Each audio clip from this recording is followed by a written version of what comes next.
안녕하십니까. 오늘 하나님 말씀은 베드로전서 1장 3절과 4절의 말씀이 되겠습니다.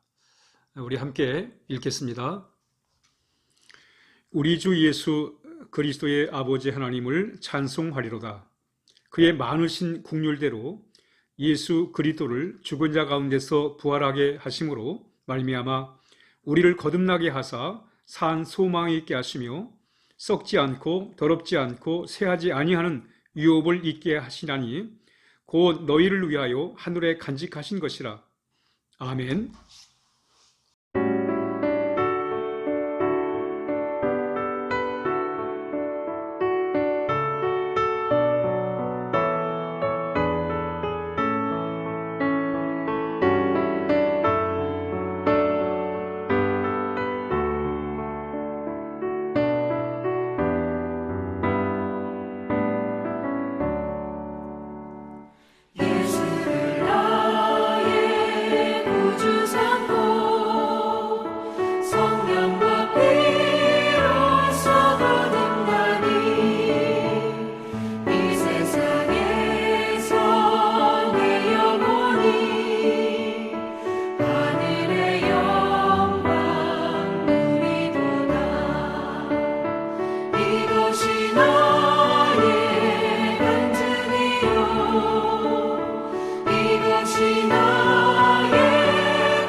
오늘 본문은 베드로 사도가 소아시아에 흩어져 신앙생활을 하는 성도들에게 보낸 서신입니다. 당시에 초대 교인들은 여러 가지 참 어려움 가운데 핍박 가운데 신앙생활을 하고 있었습니다. 그리고 참 신앙생활의 앞날이 불분명한 그런 어려움 속에 처해 있었습니다. 이들을 위로하기 위해서 쓴 편지가 바로 오늘 본문의 내용이 되겠습니다. 오늘 베드로 사도는 교우들을 향해서 이렇게 말합니다. 우리 하나님을 찬양하자는 거예요. 하나님을 찬양해라. 하나님께 감사해라. 그러면서 하나님은 국률이 많으신 분으로 우리 예수님을 죽은 자 가운데서 다시 살게 하심으로 그래서 우리에게 거듭나게 하셨고 그로 인해서 우리에겐 산 소망이 있다. 이 산 소망은 결코 세상 것들처럼 썩지도 않고 더럽지도 않고 쇠하지 아니하는 하늘에 간직한 것이라고 이렇게 말합니다.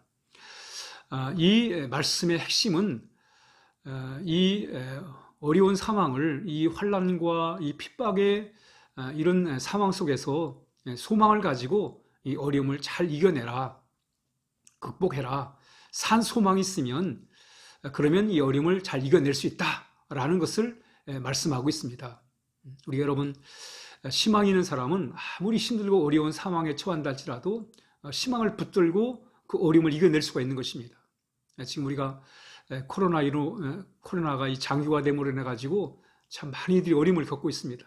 그러나 이런 어려움 속에서도 우리가 희망을 붙들면 우리는 이 어려움을 잘 이겨나갈 수가 있는 것입니다. 그러므로 우리가 희망을 가지고 살아가는 것은 매우 중요한 거예요. 오늘 본문에서 우리에겐 산 소망이 있다는 거예요. 그러나 그 살아있는 소망은 아무나 보는 게 아니에요. 거듭난 자, 예수님께서 십자가에 죽으셨다 다시 살아나신 그 부활의 그 영광스러운 그 신앙을 믿는 사람들, 주님을 통해 다시 새롭게 거듭난 사람들은 이 희망을 보는 거예요. 여러분, 세상 사람들은 그저 세상이 전부다, 세상 것이 전부다, 이런 자세를 갖고 살아가는 사람들은 산 소망이 없습니다. 그저 세상 것이 소망이에요. 세상 것 붙들다가 그리고 세상 것 의지하고 살다가 그거 떠나버리면 살 희망을 다 잃어버리고 삶을 포기하게 되는 거예요. 그러나 우리가 정말 산 소망을 가진 사람들은 바로 어떤 상황 속에서도 우리는 이 어려움을 잘 이겨내갈 수가 있단 말이죠. 소망을 우리가 늘 갖고 사는 게 참으로 중요해요. 우리가 거듭났다는 말은 하늘의 소망을 보고 산다, 이런 말씀으로 우리가 대신할 수가 있겠습니다. 이 독일에서 내려오는 하나의 이야기입니다. 어느 시골에 착한 농부가 살고 있었어요. 참 이들은 착하고 성실하게 살아갑니다. 그러나 가난해요.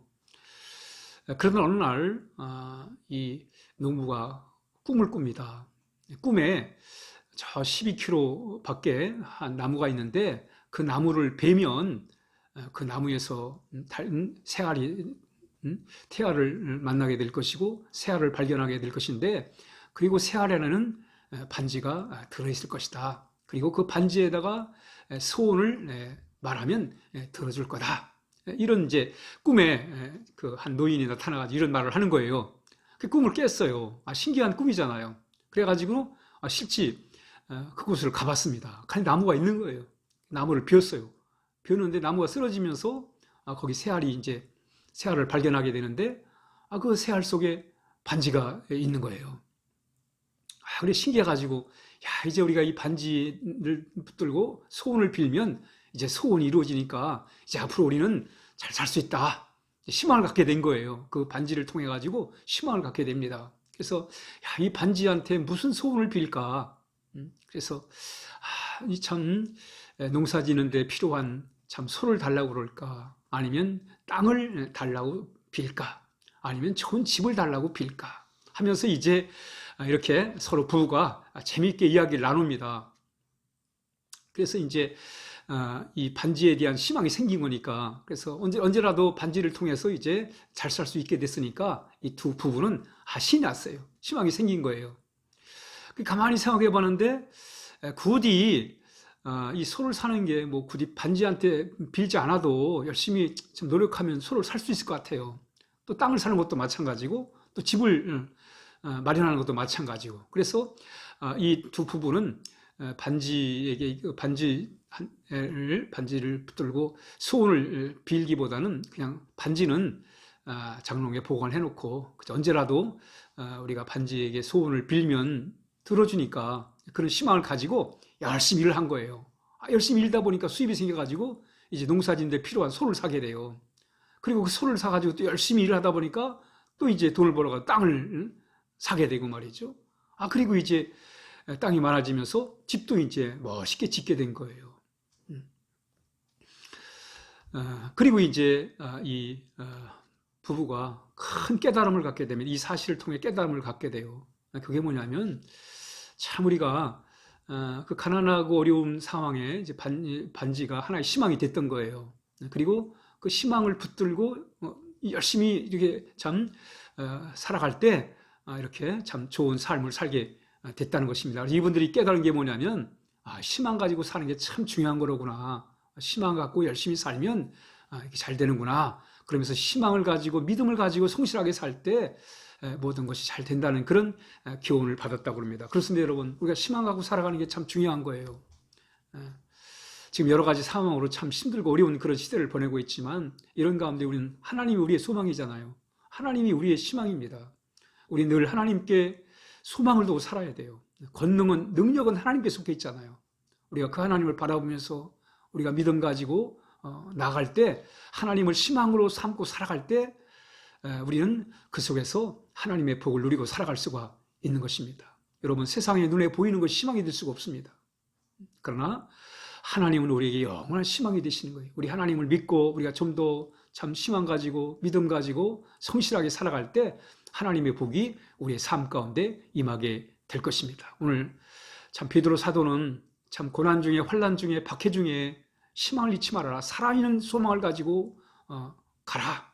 그러면 이 어려움을 잘 이겨낼 수 있다고 권면한 것처럼 우리가 하나님을 믿는, 하나님을 희망으로 삼고 살아가는 우리에게 하나님의 크신 은총이 임하게 될 것입니다. 함께 기도하겠습니다. 하나님 아버지 감사합니다. 참 희망 없는 이 세상에서 우리 하나님을 희망으로 삼고 살아갈 수 있도록 해주셔서 감사합니다. 우리 희망 가지고 믿음을 가지고 더욱 성실하게 우리가 살아갈 때 하나님의 복을 다 누릴 수 있도록 인도하여 주옵소서. 하나님이 코로나 이 상황에서 참 힘들고 어렵지만 그러나 희망을 붙들고 이 어려움을 잘 이겨낼 수 있도록 도와주시기를 원하오며 예수님의 이름으로 간절히 기도하옵나이다. 아멘.